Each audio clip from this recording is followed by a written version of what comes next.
জাহাঙ্গীরনগর বিশ্ববিদ্যালয়ে আসন্ন জাকসু নির্বাচন ঘিরে চারপাশে চলছে তীব্র আলোচনা সমালোচনা। ইতোমধ্যে নির্বাচনের মনোনয়নপত্র জমাদানের সময় শেষ হয়ে গেছে। গণতান্ত্রিক ছাত্র সংসদ ও ইসলামী ছাত্র শিবির তাদের প্যানেল ঘোষণা করেছে। শাখা ছাত্র দলও প্যানেল চূড়ান্ত করেছে বলে জানা গেছে। তবে এখন পর্যন্ত কোনো প্যানেল ঘোষণা করতে পারেনি বামপন্থী ছাত্র সংগঠনগুলো। ফলে কর্মী সংকটের কারণেই বামপন্থী সংগঠনগুলো প্যানেল ঘোষণা করতে পারছে না বলে গুঞ্জন উঠেছে ক্যাম্পাস জুড়ে। তবে সূত্র বলছে, প্যানেল ঘোষণা করতে এই সংগঠনগুলোর নেতারা টিএসসির সামাজিক ও সাংস্কৃতিক সংগঠনগুলোর দ্বারস্থ হয়েছেন। এই সংগঠনগুলোতে থাকা শিক্ষার্থীদের নিয়ে প্যানেল গঠনের জোর চেষ্টা চালাচ্ছেন। খোঁজ নিয়ে জানা যায়, বিশ্ববিদ্যালয় ক্যাম্পাসে বর্তমানে 3টি বামপন্থী রাজনৈতিক ছাত্র সংগঠন সক্রিয় রয়েছে। এগুলো হলো বাংলাদেশ ছাত্র ইউনিয়ন, সমাজতান্ত্রিক ছাত্র ফ্রন্ট ও বিপ্লবী ছাত্র মৈত্রী। এর মধ্যে ছাত্র ইউনিয়ন ও ছাত্র ফ্রন্ট দুইটি ভাগে বিভক্ত, অর্থাৎ এক সংগঠন দুইটি কমিটি।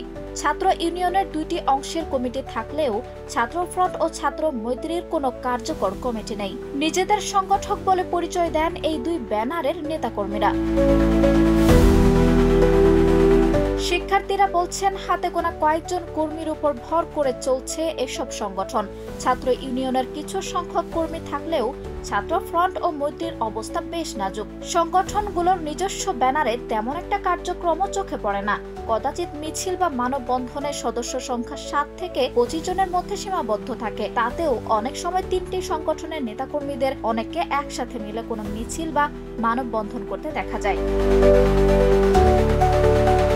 এদিকে জাকসু নির্বাচনকে কেন্দ্র করে যখন অন্যান্য সংগঠনগুলো একে একে প্যানেল ঘোষণা করছে, তখন বাম সংগঠনগুলোর নীরবতা নিয়ে উঠছে নানা প্রশ্ন। সংগঠনগুলোর কর্মকাণ্ডে আগের মতো আর আস্থা রাখছেন না শিক্ষার্থীরা।